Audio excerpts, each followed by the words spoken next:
আমরা কি দেশের নাগরিক না? আমাদের কি ভোট নাই? আমরা কি ভোটহীন? আমরা কি দেশের একজন কি মানে ভেসে আসা?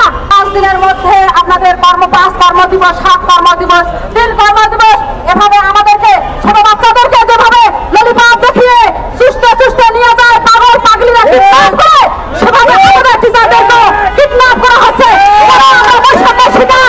আমরা রংপুর বিভাগ থেকে শুরু করে সমস্ত বাংলাদেশের যত বিভাগ আছে সব বিভাগ থেকে টিচাররা আমরা এখানে সমবেত হয়েছি। আজকে দুঃখের ভারাক্রান্ত হৃদয় নিয়ে আমরা আশা করবো প্রশাসন ভাইয়েরা যেন আমাদের প্রতি সবার দৃষ্টি আকর্ষণ দেখায়, এবং আমরা এইটাই আশা করতে চাই।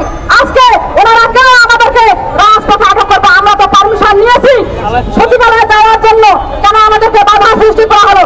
আমরা টিচার, আমরা শিক্ষক, আমরা এতদিন সুন্দর পরিবেশ দেখায় এসেছি, সুন্দরভাবে কথা বলে এসেছি, ওদের কথা মতোই আমরা চলেছি, একটি পাও আমরা পিছপা হই নাই, ওদের কথা আমরা করি নাই, কিন্তু কেন ওনারা আমাদের কথা শুনতে চায় না? আজকে আমি উপদেষ্টাকে দৃষ্টি আকর্ষণ করে তারা অনুরোধ করে বলবো, উনি আজকে কোথা থেকে আসলো? ওনার যে কেস মামলা ছিল দেশে আসার কথা ছিল না।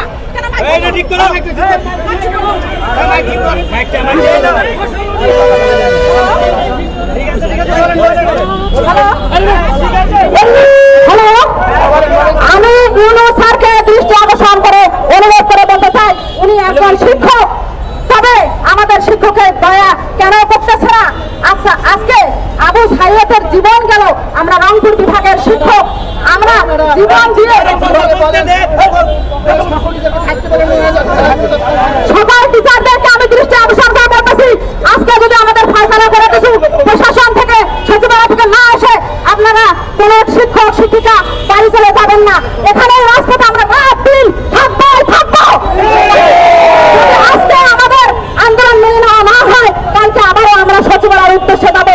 আমাদের পারমিশন নেওয়া আছে, কেন প্রশাসন ভাইয়েরা আমাদের সচিবালয় যাইতে দিবে না? এটার আমি জবাব চাই প্রশাসনদের কাছে। এবং আজকে যে ইউনিসের জীবনের পরিবর্তে আজকে এই বাংলাদেশ সুশীল সমাজ, আমরা শিক্ষক সুশীল সমাজ নিয়ে গড়ে বাঁচতে চাই, আমরা মান সম্মান নিয়ে বেঁচে থাকতে চাই। আমরা অবহেলিত দেশের মধ্যে আমরা কি দেশের নাগরিক না? আমাদের কি ভোট নাই? আমরা কি ভোটহীন? আমরা কি দেশের একজন কি মানে ভেসে আসা? আমরা কি বান ভাষা? আমরা দেশের নাগরিক? আমাদের